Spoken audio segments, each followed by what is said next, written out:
Shalom anak-anak kami sekalian, dimanapun anak-anak kami berada. Kita bersyukur hari ini di dalam segala suasana hidup kita masih boleh datang untuk beribadah kepada Tuhan. Dimanapun kita berada, saya berharap kita boleh tetap menikmati ibadah ini menjadi puji-pujian dan kemuliaan bagi nama Tuhan. Mari kita memulai ibadah kita pada hari ini. Kita menundukkan kepala bersaat teduh sejenak.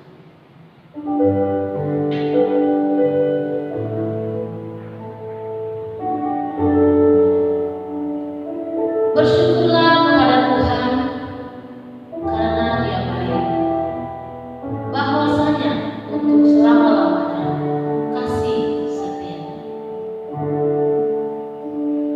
Pertolongan kepada kita adalah di dalam nama Allah yang menjadikan langit dan bumi. Turunlah kiranya atas kita sekalian anugerah dan sejahtera daripada Allah Bapa dan dari anaknya Yesus Kristus. Kita berdoa.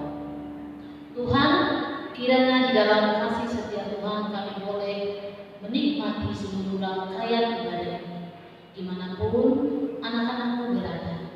Biarlah seluruh kami boleh tetap mengarahkan hati kami kepada Tuhan.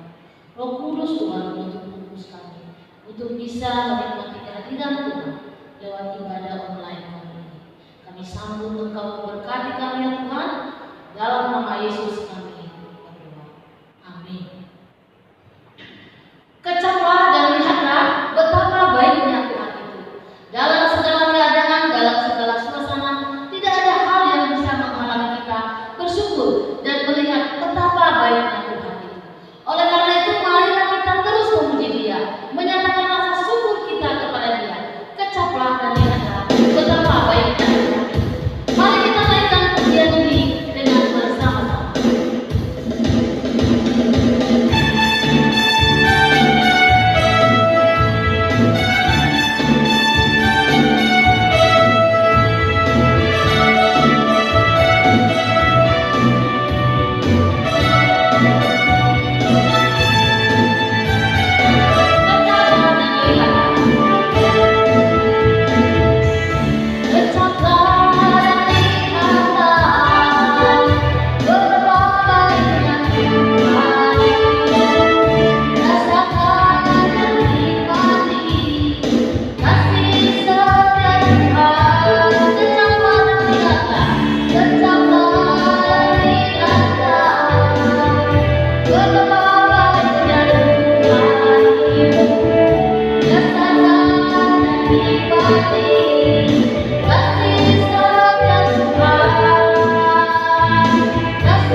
Shalom dan salam sejahtera bagi kita sekalian.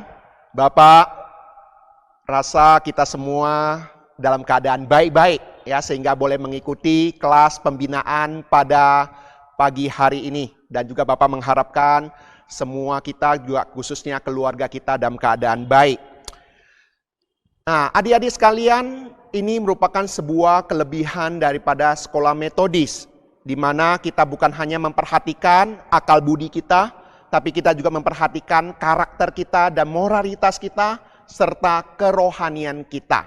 Dengan kata lain, ketika kita sekolah di metodis, kita boleh memperhatikan secara utuh di dalam kehidupan kita.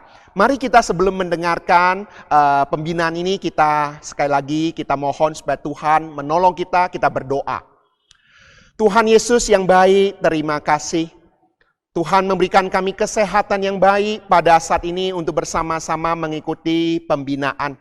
Tuhan tolong kami supaya kami dibekali dan diberkati sehingga hidup kami semakin disempurnakan seperti yang Tuhan kehendaki.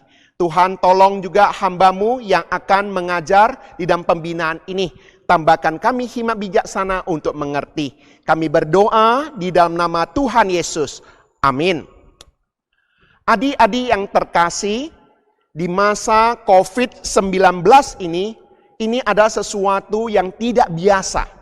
Ini sesuatu yang terjadi melanda seluruh dunia dan berimbas ataupun mempengaruhi sekolah-sekolah di seluruh dunia.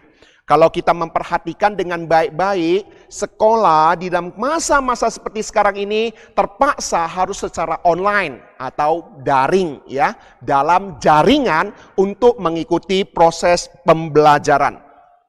Namun ketika kita belajar di dalam proses daring demikian, hal yang tidak bisa dihindari adalah mau tidak mau setiap anak-anak sekolah, setiap kita yang biasanya tidak diizinkan papa mama untuk memegang handphone setiap hari, sekarang papa mama sepertinya kesulitan untuk tidak memberikan kita kesempatan lagi memegang handphone. Dan inilah yang masalahnya terjadi adalah ketika siswa-siswi setiap hari memegang handphone, membuat mereka tidak bisa lagi terhindar untuk apa? Bermain games.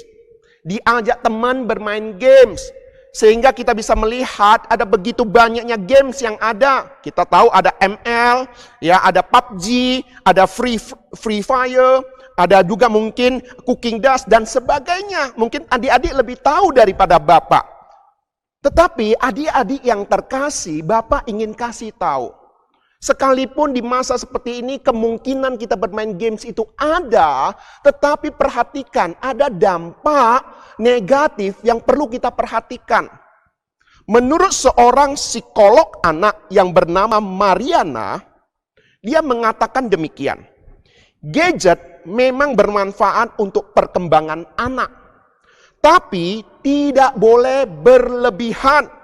Harus ada aturan, jangan sampai menjadi screen addict. Apa artinya screen addict?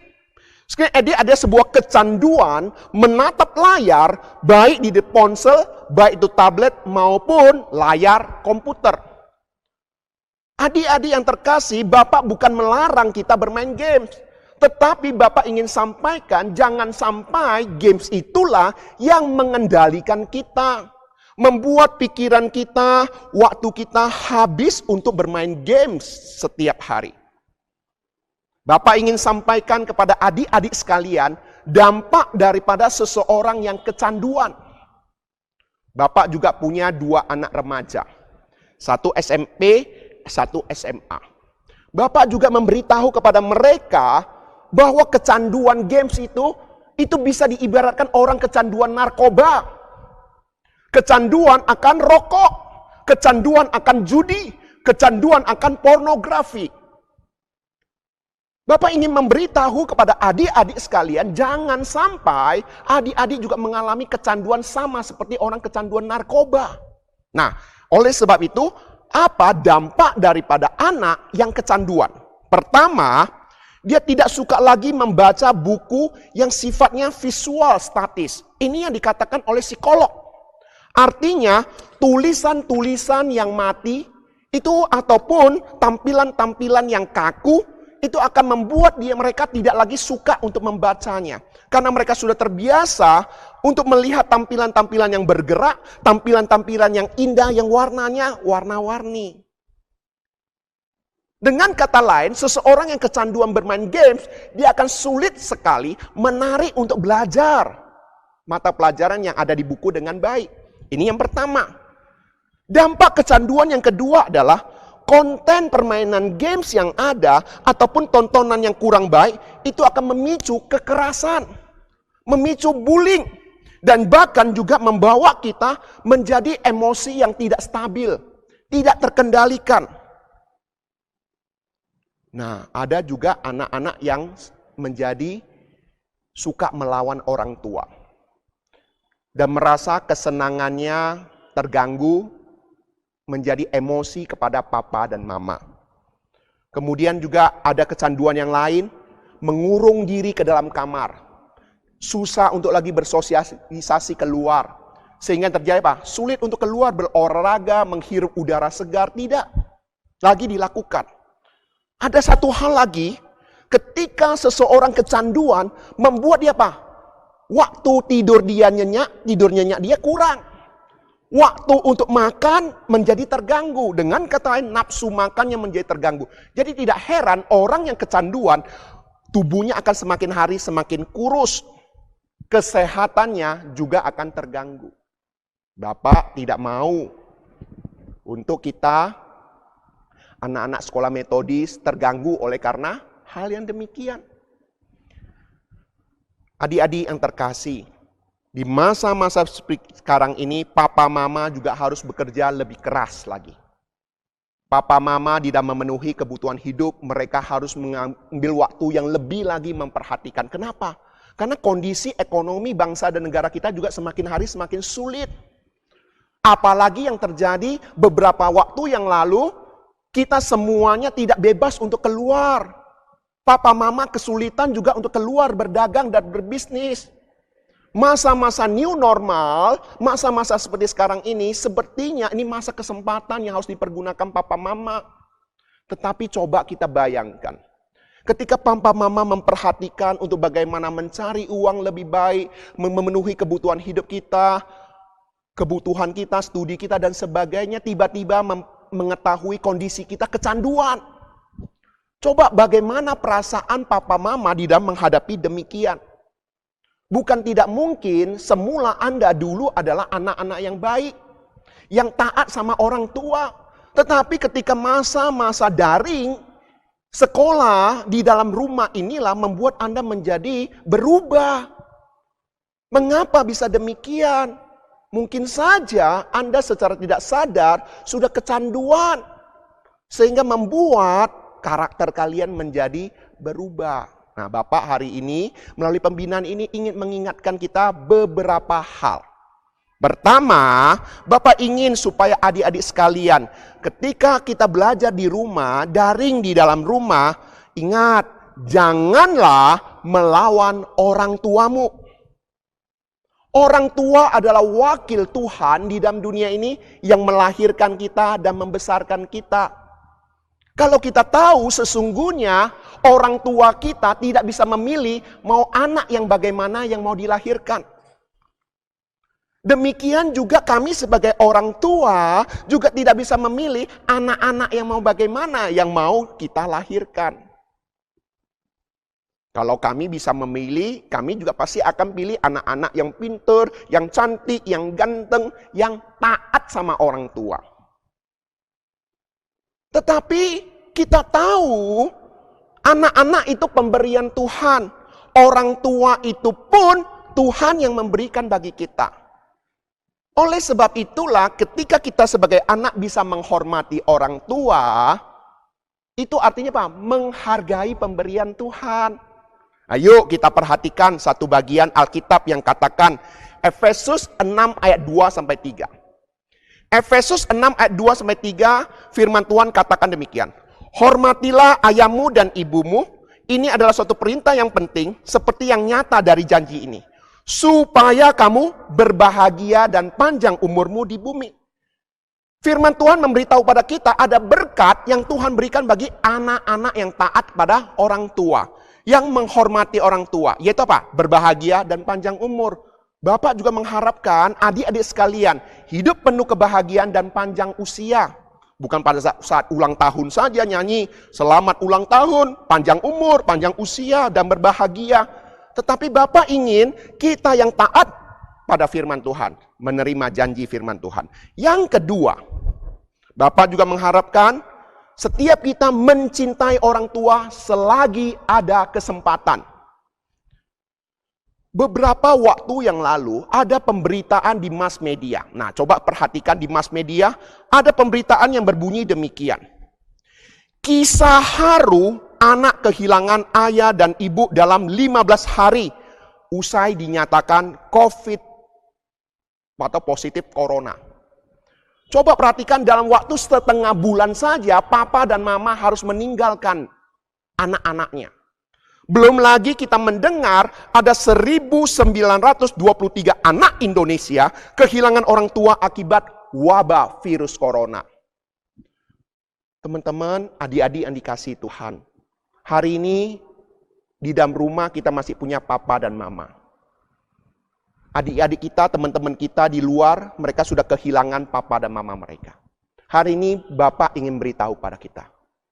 Papa dan mama yang Tuhan berikan bagi kita, tidak akan selamanya hidup dalam dunia ini untuk selamanya. Terlalu banyak alasan manusia meninggalkan dunia ini. Oleh sebab itu Bapak mengharapkan selagi papa mama ada di sampingmu, hargailah mereka, cintailah mereka. Jangan sampai ketika papa mama sudah meninggal dunia, Anda baru menyesal, tidak punya kesempatan mencintai mereka. Hal yang ketiga, Bapak juga ingin supaya adik-adik sekalian, di masa-masa seperti sekarang ini, membuat Anda juga tetap bisa memberikan yang terbaik buat papa dan mama. Mungkin kau berkata, apa yang bisa saya berikan untuk papa dan mama? Mungkin kau berkata, tunggu nanti saya besar, saya akan menjadi pengusaha, saya akan memberikan sesuatu yang maunya papa apa, saya akan berikan pada papa. Mama maunya apa, saya akan berikan yang terbaik pada mama. Adik-adik yang sekalian, jangan tunggu nanti baru Anda memberikan yang terbaik buat papa dan mama. Bapak ingin memberitahu, sekarang ini juga Anda bisa memberikan yang terbaik buat papa dan mama. Yaitu bagaimana? Belajar sungguh-sungguh. Papa mama tidak mengharapkan uangmu. Papa mama tidak mengharapkan kekayaanmu. Papa mama mengharapkan apa? Pelajaran di sekolahmu baik-baik. Hal yang keempat, melalui pembinaan ini Bapak ingin memberitahu pada kita. Hal yang keempat, berdoalah untuk kesehatan dan pekerjaan papa mamamu. Tadi Bapak sudah kasih tahu. Sekarang ini banyak orang tua yang harus bekerja di luar. Mereka bukan tidak mungkin bisa terinfeksi penyakit corona ini. Tugas kita yang berada di rumah apa? Bukan tidak melakukan apa-apa. Doakan papa mama yang bekerja di luar, memenuhi kebutuhan hidup. Ingat, hari ini kita bisa ada sepiring nasi untuk dimakan. Itu karena Tuhan memberikan papa mama kesehatan yang baik. Kesempatan untuk bekerja, mencari uang. Kalau papa mama sakit, tidak diberikan kesehatan yang baik, nggak mungkin kita bisa makan sepiring nasi dengan baik. Oleh sebab itu setiap kali kita memakan, kita berdoa, Tuhan terima kasih. Untuk papa mama diberikan kesehatan yang baik, sehingga mereka bisa bekerja, mencukupkan kebutuhan. Tuhan berkati pekerjaan papa dan mama. Tuhan lindungi papa dan mama. Khususnya di masa-masa seperti sekarang ini. Itu artinya kita sebagai anak di dalam rumah tangga tetap punya andil. Bisa bagaimana memperhatikan keluarga. Inilah peran kita sebagai anggota keluarga. Yang terakhir, Bapak ingin memberitahu pada kita. Ingat, hari ini kita sebagai anak. Suatu hari kelak, kita akan menjadi orang tua. Oleh sebab itu, ingatlah.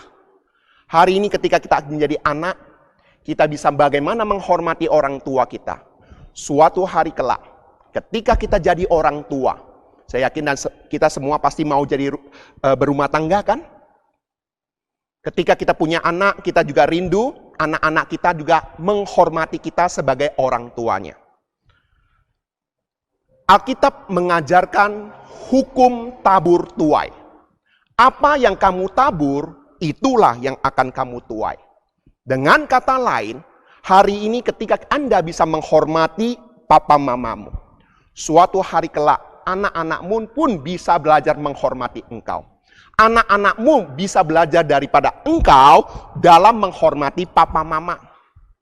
Oleh sebab itu, di masa-masa seperti sekarang ini, Bapak mengharapkan melalui pembinaan ini Anda semakin menghormati orang tua, semakin mencintai orang tua. Kalaupun ada di antara kalian yang selama ini punya masalah dengan orang tua, Cari papa mamamu dan katakan, "Papa mama, ampuni saya, maafkan saya. Saya akan berubah. Setelah saya mengikuti pembinaan ini, saya tahu papa mama ada pemberian daripada Tuhan. Saya harus menghormati, saya harus menghargai pemberian daripada Tuhan."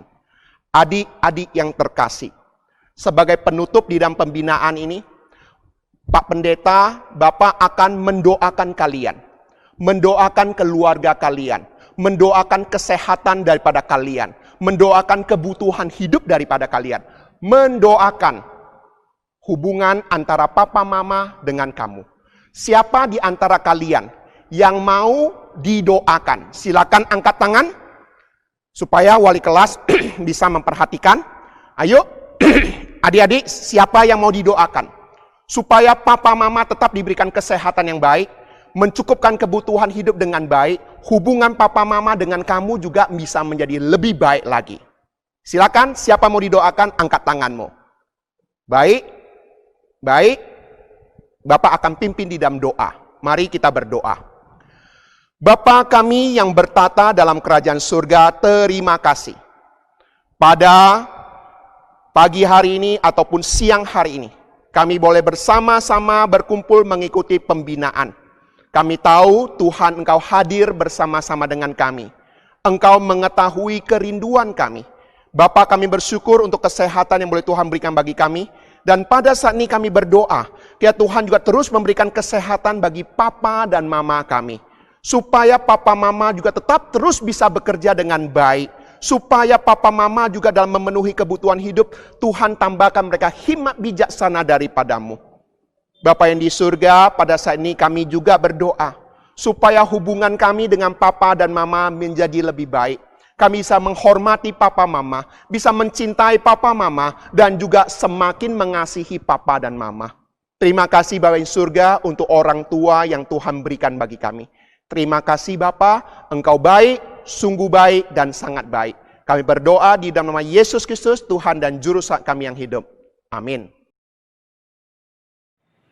Kita bersyukur untuk firman Tuhan yang sudah kita dengar. Kiranya itu bisa menolong kita untuk menjadi garam dan terang dalam kehidupan kita sehari-hari. Karena itulah yang diinginkan Tuhan Yesus bagi kita. Dia menginginkan supaya kita bersinar dan menjadi orang-orang yang menyenangkan hatinya. Mari kita tutup semua rangkaian ibadah ini dengan mengambil suatu komitmen lewat pujian yang akan kita nyanyikan. Yesus menginginkan daku bersinar baginya.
Jadilah kehendak-Mu di bumi seperti di surga.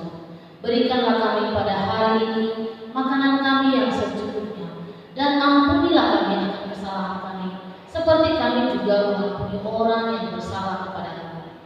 Janganlah membawa kami ke dalam pencobaan, tetapi lepaskanlah kami daripada yang jahat. Karena Engkau yang punya kerajaan dan kuasa dan kemuliaan sampai selamanya.